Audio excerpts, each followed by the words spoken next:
for Footballers Only. This is all about the beautiful game, football. On here, we talk to players before they become professionals. We talk to professionals, we talk to coaches, and we talk to fans of the game. We also cover hot topics and present our views on football news. For Footballers Only is brought to you by the DC11 Project.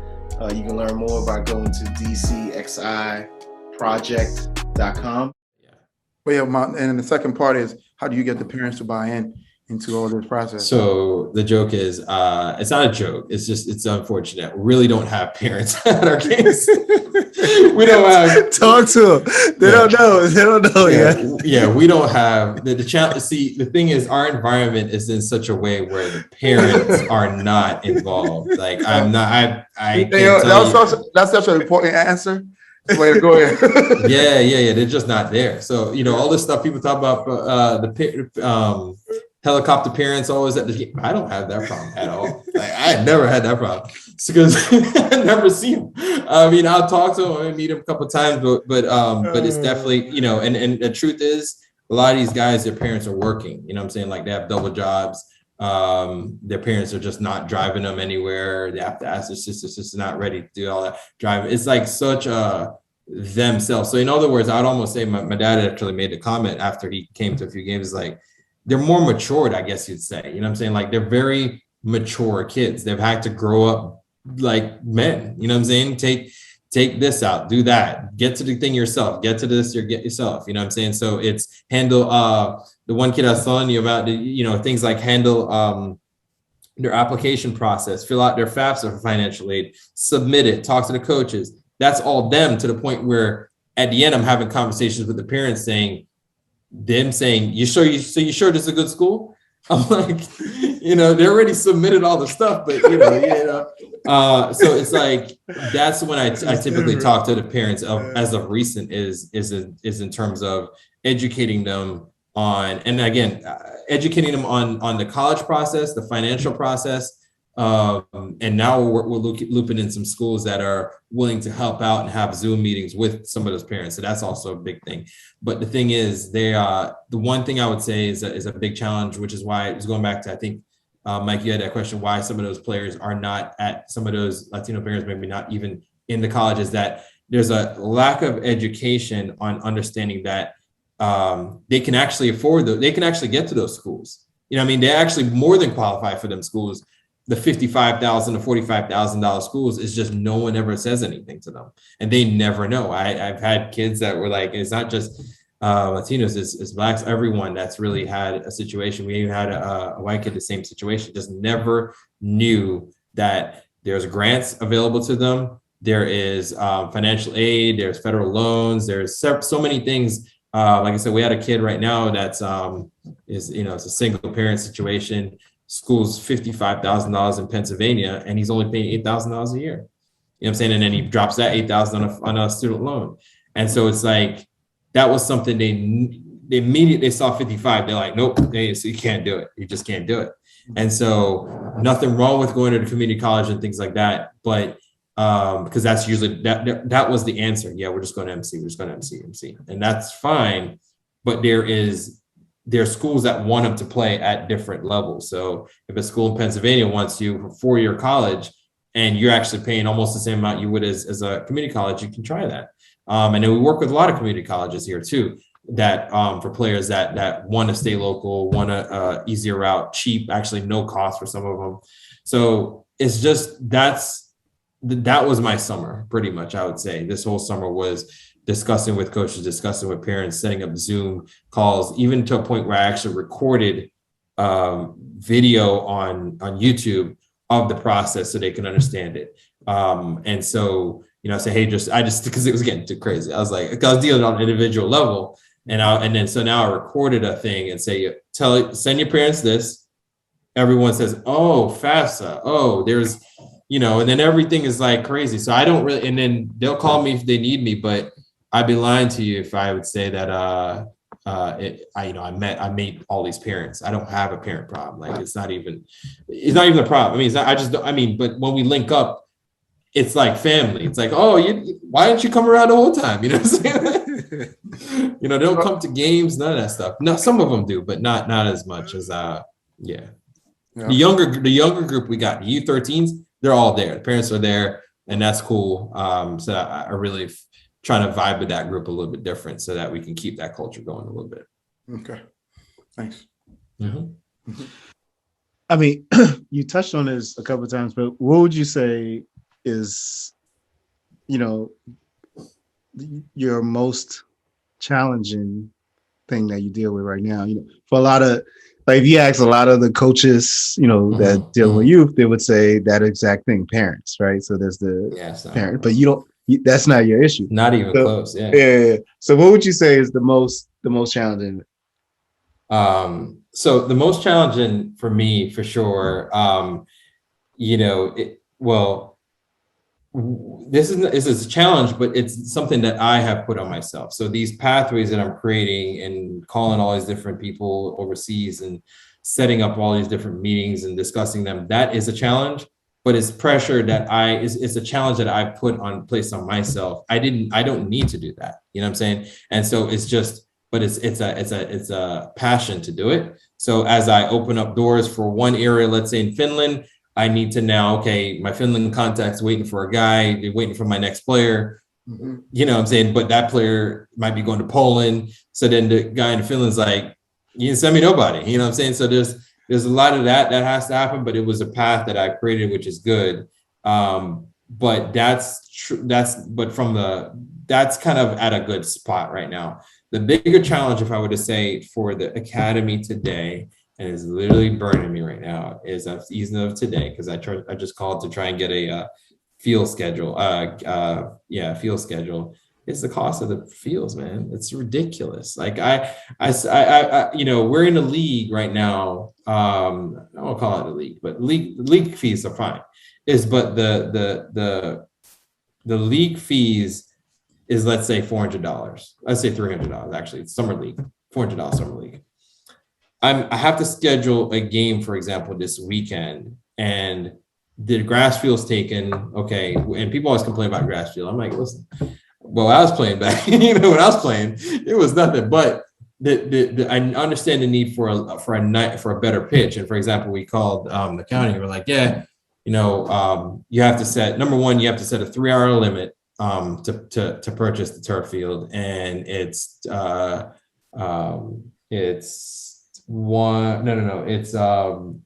this one is $110, which is not bad, but that's actually on the cheaper side. But then the other one that we're trying to call was $275 an hour, and I'm like, $275 an hour, that's like more than the league fee for the, you know. And so that's the kind of stuff where and I know it's been going on, and I know it's a thing, but like I was even just talking to my dad literally yesterday, is that, you know, we don't realize how much we have. Like, that fields is not a thing. Like, that's not an issue in where I'm from. Is you just have fields. No one's going to kick you off and say, you know, there's a, you know, you need a permit for that. Like, there's no such thing.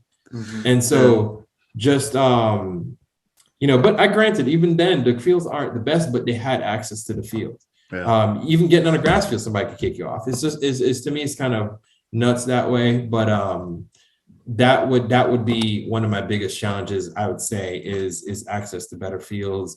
And then, yeah, the always ever issue is the funding, right? Because, you know, we're in a program that's not based on funds. So it's like, yeah, to get into a league, it costs this much, or to get into this tournament, it costs this much, or whatever. So we target a lot of what we do. We're very careful in how we target tournaments, target leagues, and training sessions, because our coaches aren't necessarily paid for anything like that. But but we use a lot of especially educating some of the kids on not just coaching, but helping out, especially on the younger groups and things like that, because now they need SSL hours. So we register with the county and have that as part of the program. So they're all part of the community, helping out, using SSL hours for training, helping younger kids, doing different lessons, language, different things that they're doing, even educate them on culture. You know, they're from this country. They explain to a younger kid what they're doing, what the culture was like growing up there.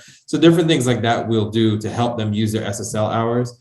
But yeah, the challenge right now is really cost of fields and just cost for leagues. But when we target leagues and such and those things, we'll kind of look for the cheaper option with the highest impact. So, I'd call a bunch of coaches ahead of time saying, hey, we're about to be here. Is this something that you were going to? And they're like, no. We're like, okay, never mind. We're going to go over here. So we're just trying to figure out where they're going and where they want to get the best looks. And so we ended up in one, like the Mason-Dixon Cup in Frederick.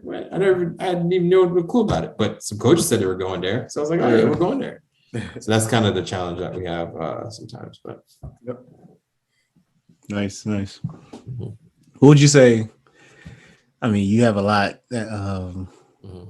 memorable moments, but the most gratifying thus far, given what you do for, getting kids opportunities to play in college or Europe, what would you say has been the most gratifying? Well, and maybe it's just a sign of maturity and progression, but I'd almost want to say it's not, I'm not saying this because my memory is failing, but I would say it's this year because because this year has been very impactful for us because the 22 players getting offers for college is just something I never, ever even thought was imaginable, but and in realizing that there's actually, it could have been 40, like it literally could have been a whole lot more had, let's say you told me you had 3 guys and this guy had 3, it could actually happen. There are coaches that needed roster spots filled. And I don't know if it's pandemic related or what, but they just needed spots. And so this year for sure was the most memorable. I don't ever think I'll ever forget this. And then there's some news to come where we're getting some guys, I don't want to pre-announce it, but a kid's about to sign pro in Poland. And we have another kid that's looking at other option in the French area. But getting kids, this may be the year that we say, you have 22 kids that got college offers. Out of those groups, let's say roughly, maybe 10 of them are going to commit. And some of them are coming up next year, so they may commit to the same school they got the offers for. And then we may have a player that actually signs pro this in the next few month or so. But that's something. So that is overseas. And so we're skipping the whole, because the process here, I mean, no disrespect to anyone that's from the U.S. Federation, it just doesn't work here for them to get, I can't even on the third tier league, it's not even an option. You can't even get a guy to try out.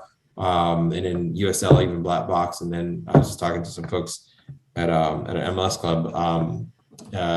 That's a whole different beast. But overseas works for sure. Yeah. So, and then the thing is with maybe if some parents listen to this, maybe think okay, why are you getting kids overseas? Because I get this a lot. Sometimes people say, oh, you send them overseas, but education is important.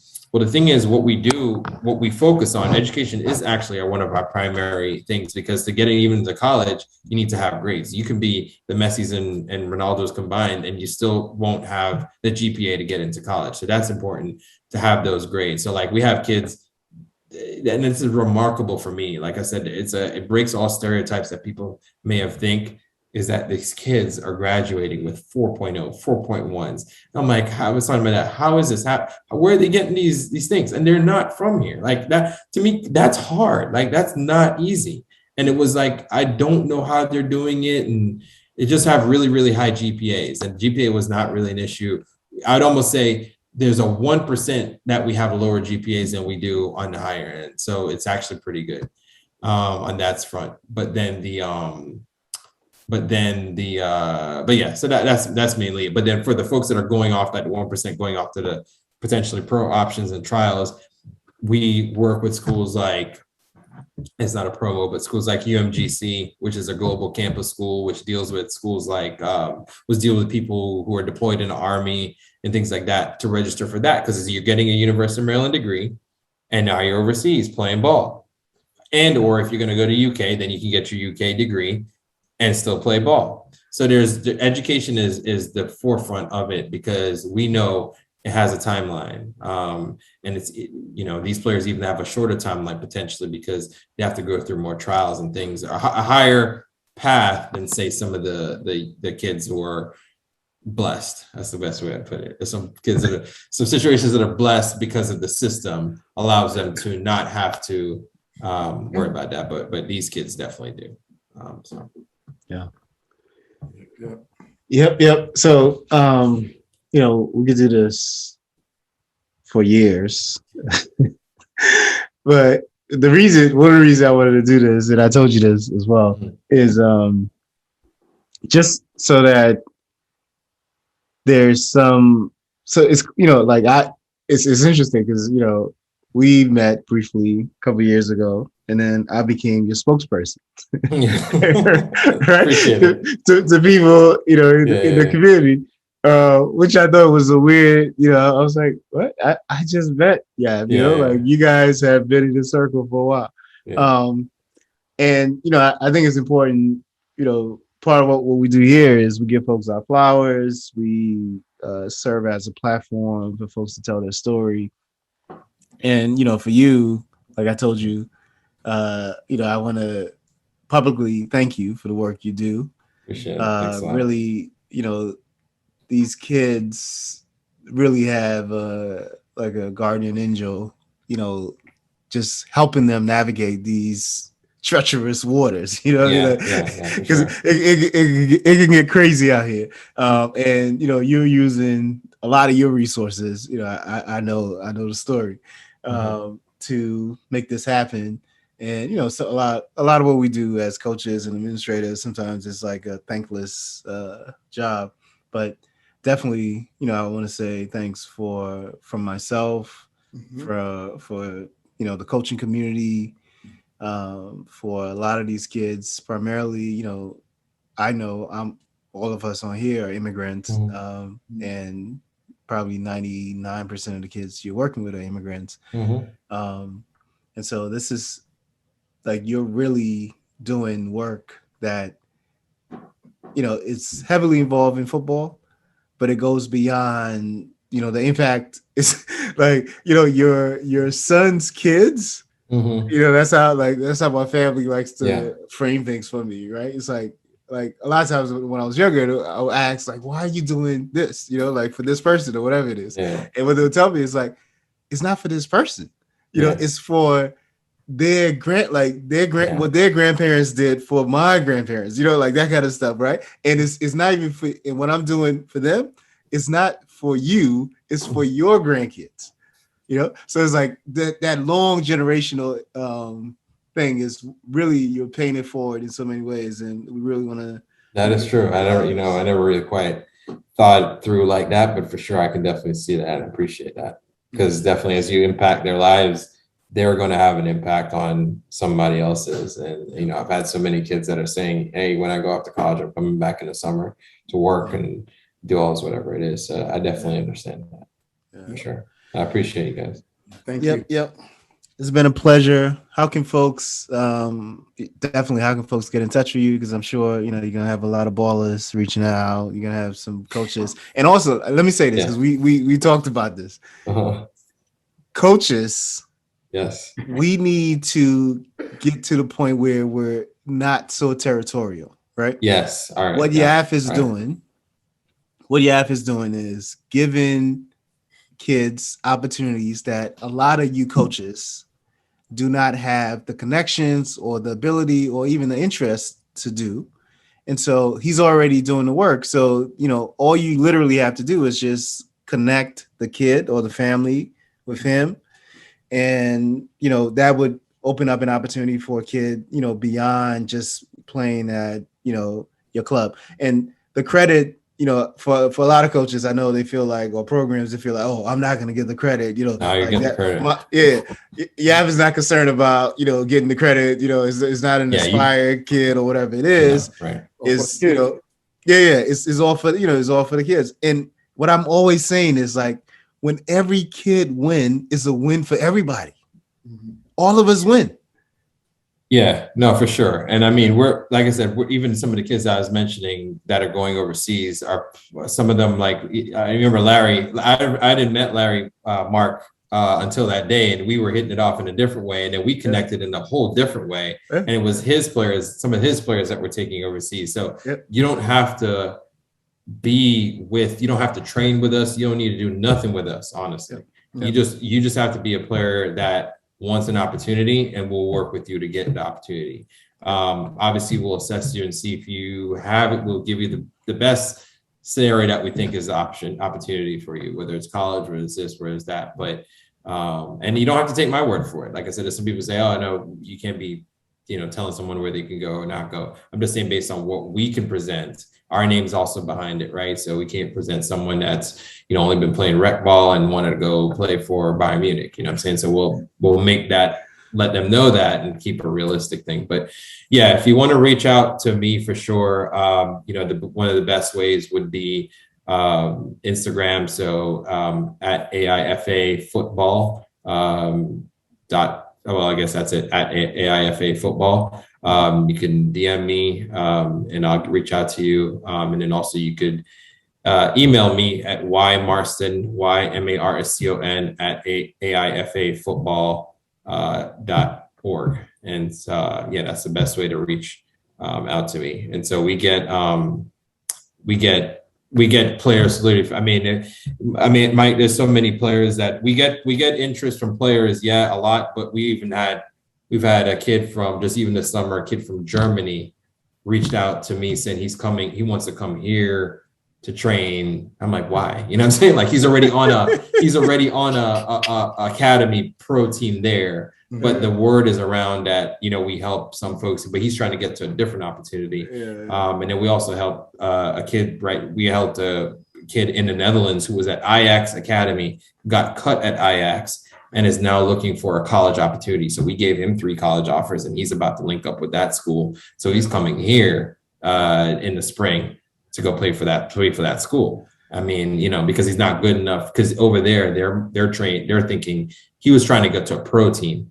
And he's just not good enough to make the pro team there, but we're helping him get in college here. It's a kid from I mean, come on, you know what I mean? And so it's not a kid that trained with us or nothing like that. So if you got someone, you'll get your credit.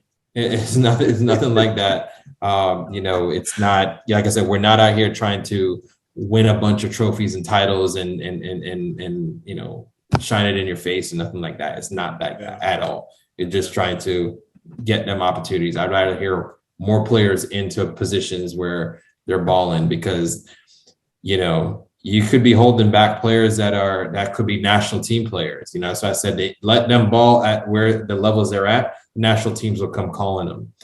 You don't have to now try and do it ground up, which is what the system is developed for big clubs and big money clubs to sort of get seen players who are paying $3,000-$5,000 a year, and then pick hand selecting those guys. We're saying get to the path, get started, and they'll come calling. They see you balling, they'll see you balling, and say, oh, we'll bring that kid in. You know what I mean? So, but yeah, that's how to reach out to me. Those are the best ways. Is through Instagram and through email, I'd say. Nice. And if they forgot any of those contacts, you can reach out, hit us up on IG, DCXI Pro. I'll connect you, and let get a good group of ballers, great opportunities out there. Yeah, for sure. If it's been a pleasure. Thanks a bunch. Yeah, and thank you guys, we will definitely, continue the conversation in more ways than one. Yeah, no, definitely, guys. Thanks for this. It's funny, Mike, when we linked up on this, I said, I don't think I have anything to talk about. When Mike reached out, I was like, I don't know. I don't think I have much to talk about. So are you sure I'm the guy that you yeah, you were ducking. Almost 2 hours in. Yeah, honestly, I was a little ducking it for sure. Yeah, that was you. You did well. You did well. He was like, "Oh man, no, I don't know." Like, the questions are good. I mean, it's like you track back on your memory. I forgot about the 6 minute mile. I mean, the 6 minute mile and things like that. But it's definitely something to memory lane a little bit, and then highlighting some of the stuff. But I appreciate you guys for sure. Again, for football is only, again, this is, like you always say, for the culture. This is important. I think that's what people tend to forget. This is going to go somewhere for sure. Bigger platforms, higher things. I love the vibe. But for sure, like I told you, I'm joking about, this needs to, this is, we're in, like you talked about, we're in little pockets. Imagine now states, imagine now, you know what I'm saying? Like there's so many people probably out there that we could connect with that could actually make a huge difference. I know for sure I'm not the one that has all the contacts. You know what I'm saying? But I know that there's somebody else. Like I've always like someone told me about another person that has more. And I'm like, oh yeah, well, let's link up. So it's just it's creating that. But I think to your point, it all comes down to this like sort of credit thing, which I don't know. It's going to be an issue for sure. But that's one of the areas that I hope we get past. But I appreciate you guys for sure keeping the culture going. This is super important. So Thanks. Thanks, man. Have a good night. All right, it's been a pleasure. All right, see you. Take care. We'll talk. All right. Bye.